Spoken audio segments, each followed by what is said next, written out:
ब्रह्मयोनि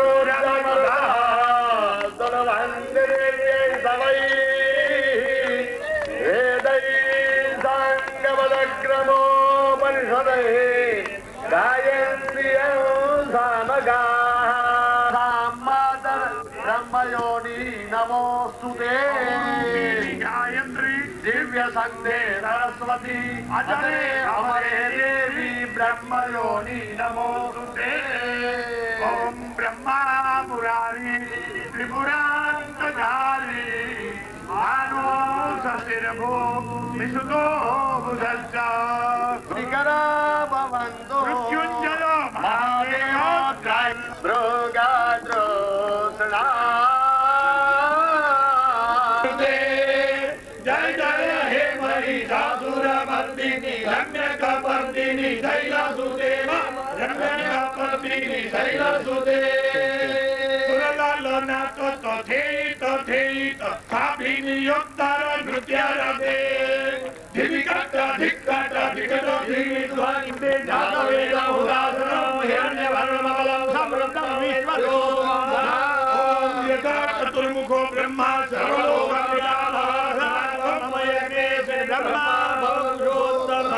भगवान ब्राह्मणों पर पूजा करवानी प्रार्थना करवानी काले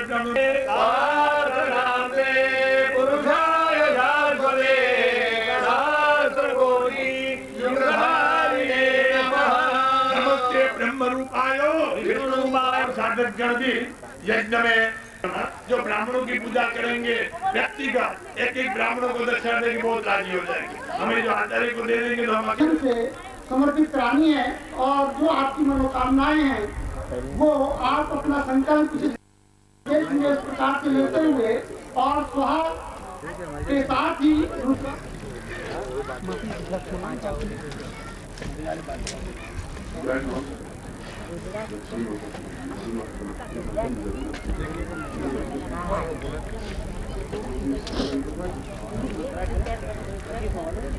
सतिकन 25 ले ले।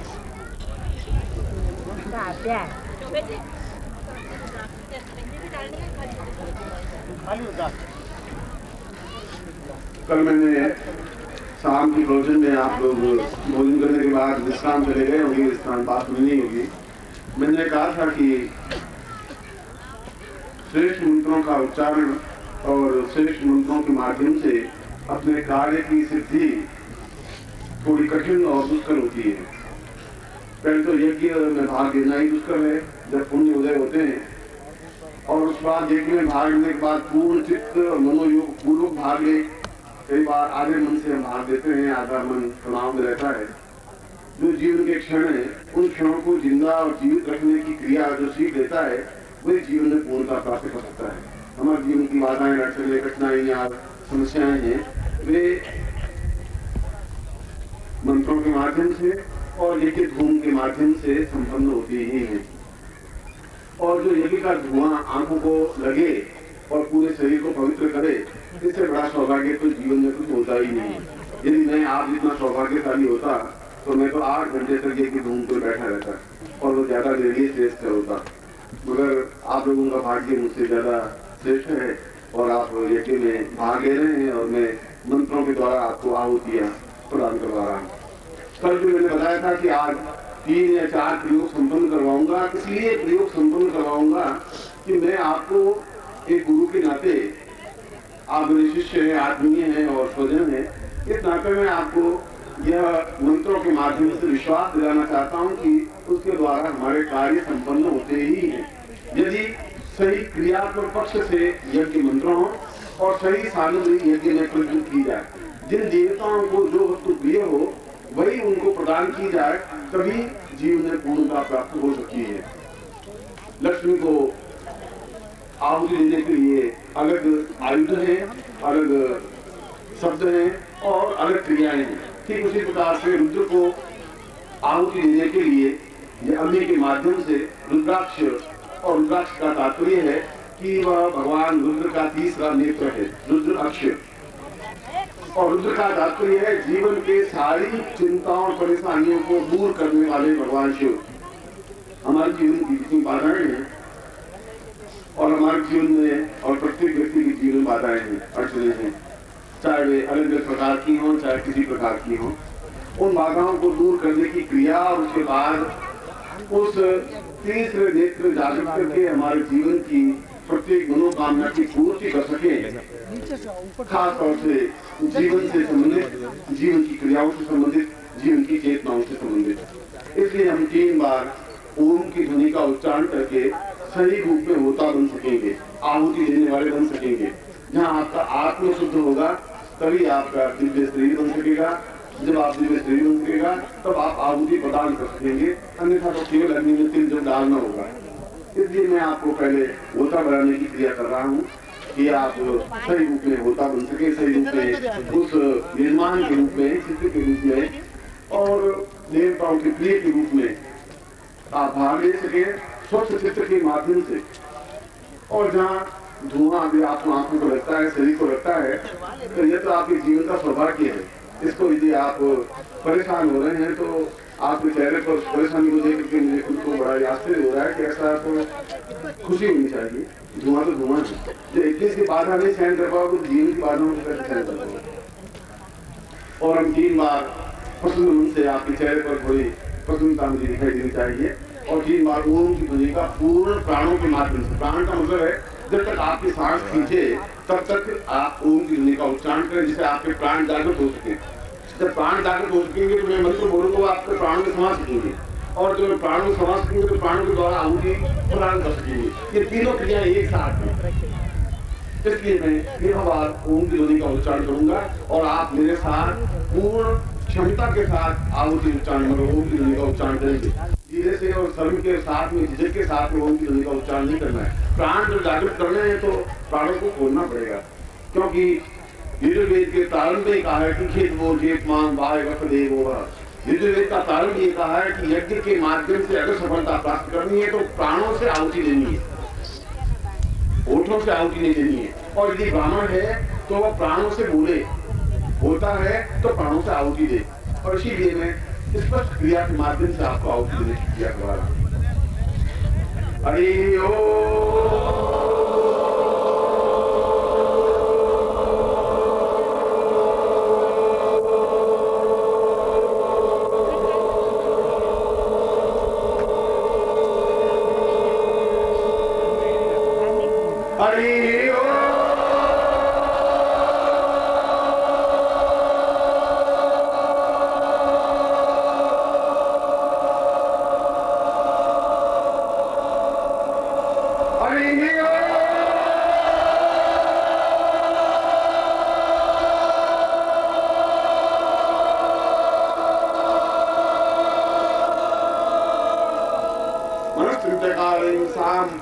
पूर्वागम सैवा सारिमांश सांसितोसां प्राणचेतनां जगताय महारुद्र आवायामि स्थापयामि महारुद्रान्ति मम शरीरे समस्त शरीरे आवायामि स्थापयामि समस्त रोग शोक दुख दारिद्र्य निवारणार्थं सर्व क्लेश कष्ट निवारणार्थं सर्व बाधा निवारणार्थं सर्व ऐश्वर्यापि उदिते साकार मृत्यु निवारणाय साम पूर्ण मृत्योर्वे अमृतं गमयतां पुरुषा अमृत पान कुर्यात।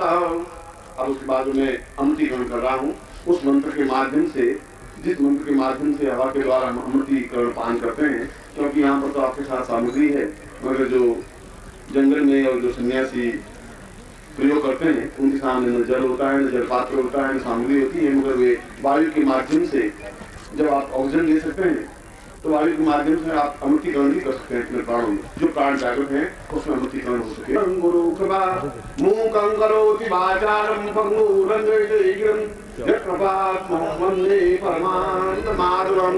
त्वमेव माता च पिता त्वमेव बन्धुश्च सखा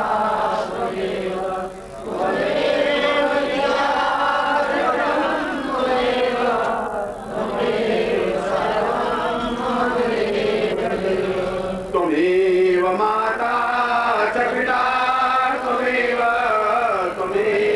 बन्धुश्च सखा।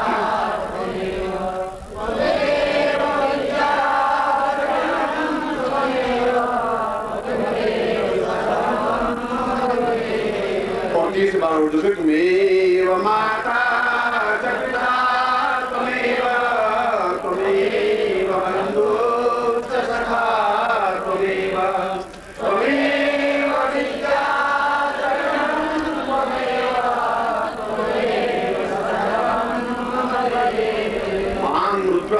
रुद्रायमिमागच्छतां पुरुषां रुद्र अभिषेचनं कुरुतां अमृतीकरणं वाति ॐ अमृते तत्त्वं वां पूरोदीरे पूर्वश्याम् आहूताः सातां वै दीर्घा युतो वै यावला यावत्सासे सां पूर्वश्या आथा शिवं शिवो रुद्रामादिरवै पूर्वाः सातविंशैरवा अमृतीकरणं तां पुरुषां।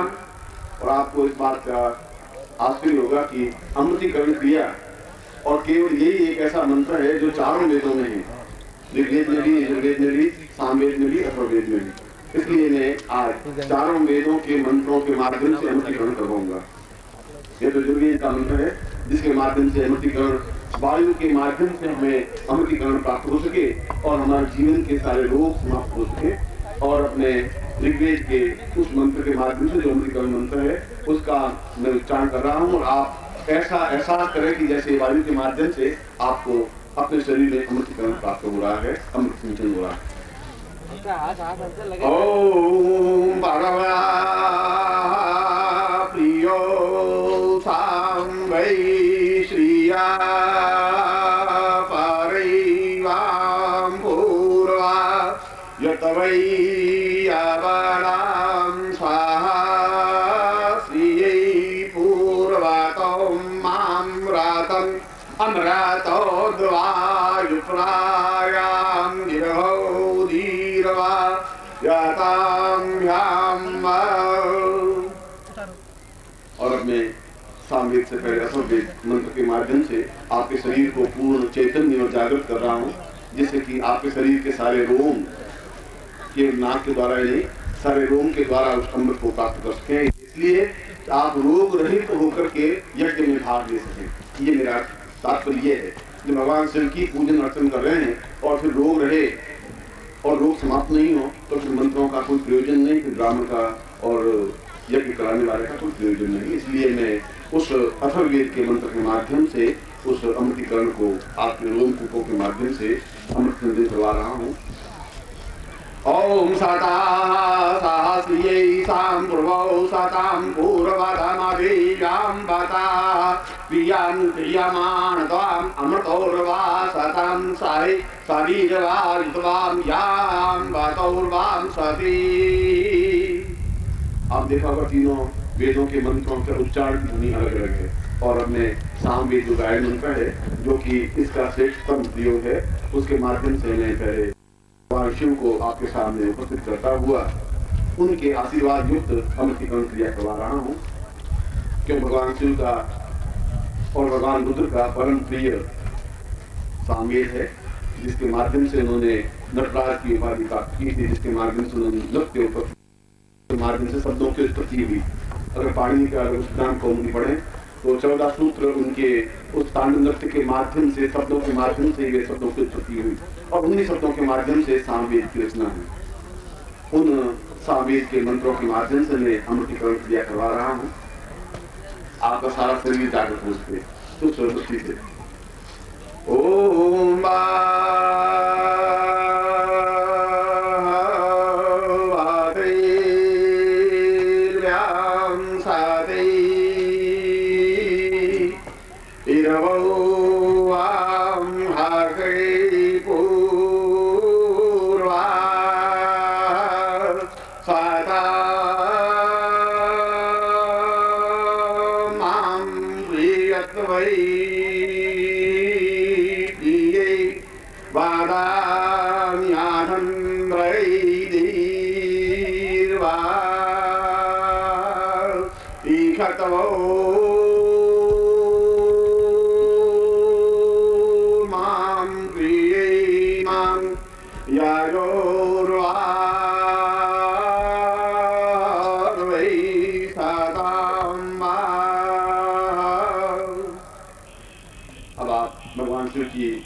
प्रार्थना करें। ध्याये नित्यं महेशं रजनिवं तावकन्द्रावतंसं रत्नाकल्पो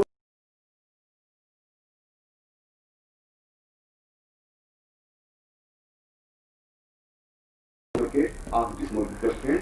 ताम विद गोत्रेभ्यो विद नामेभ्यो मानसशीतम ताम महारुद्र आवाहयामि आवानान्ते ताम पुरुषां निजवेद मंत्रेण ताम रुद्राक्ष संगम आहुतिं दाम विस्मृष्णांति अग्निसम्मुखो भव अग्निमाध्यमेन ताम प्रतुभ्यं संवर्धे। अब आप अपने सामने जो आहुति है वह लेकर के और जो रुद्राक्ष है वही साथ ले लें और फिर मैं मंत्रों का उच्चारण आपके सामने करूंगा। पाएंगे महत्व समझ रहे हैं, इसका महत्व तो समझ में आएगा जब आप अगले जीवन में और अगले 4-6 महीनों में अपने शरीर को देख पाएंगे कि आप कितने अधिक रोग रहित और स्वस्थ चित्तता से जीवन में आनंद ले रहे हैं, तभी आपको इस बात का एहसास हो पाएगा। हाँ, अपने बाएं हाथ में रख दीजिए, दाहिने हाथ से आहुति देनी और एक आहुति देनी। वो आया नहीं क्या, मैं पूछ रहा। हाँ, बाएं हाथ में रुद्राक्ष ले, रुद्राक्ष नीचे नहीं रखते जमीन पर, और दाहिने हाथ से आहुति देंगे, उसमें से फिर एक लेंगे फिर आहुति देंगे। इस बात का ध्यान रखिए।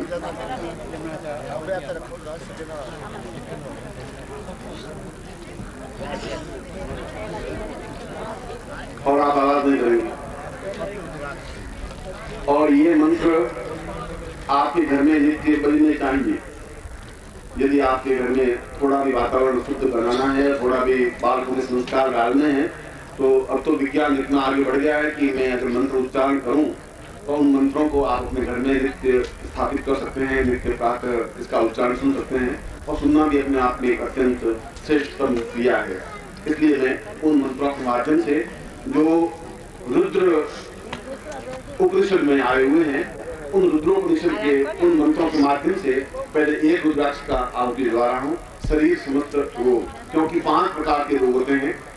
दैविक रोग होते हैं देवताओं के द्वारा दिए हुए, भौतिक रोग होते हैं जो आप भोग रहे हैं, दैहिक रोग होते हैं जो देहजन्य क्रियाओं के माध्यम से होते हैं, भूत प्रेत पिशाच जन्य रोग होते हैं जो दूसरों के तंत्र प्रयोग से उनके माध्यम से रोग होते हैं, और 5वें रोग वे होते हैं जो हमारे पूर्व जन्म के प्रारब्ध से या इस जीवन के पाप कर्तों के माध्यम से होते हैं। इसलिए 5 रुद्राक्षों का प्रयोग होता है और इन 5 प्रकार से छठा कोई रोग है नहीं, छठा कोई प्रकार नहीं है। चाहे किसी प्रकार का रोग हो, चाहे डायबिटीज हो, चाहे ब्लड प्रेशर हो, चाहे कोई हो, आप देखें, आप इसका प्रयोग देखें, आप अनुभव करें जीवन में कि रुद्रोपनिषद के ये मंत्र अपने आप में कितने सटीक और कितने चैतन्य युक्त हैं।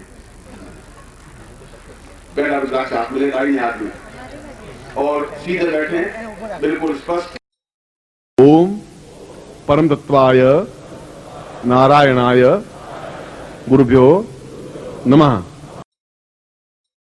ओम ह्रीं मम प्राण देह रोम प्रतिरोम चैतन्य जाग्रय ह्रीं ओम नमः। ओम भूर्भुवः स्वः तत्सवितुर्वरेण्यं भर्गो देवस्य धीमहि धियो यो नः प्रचोदयात्।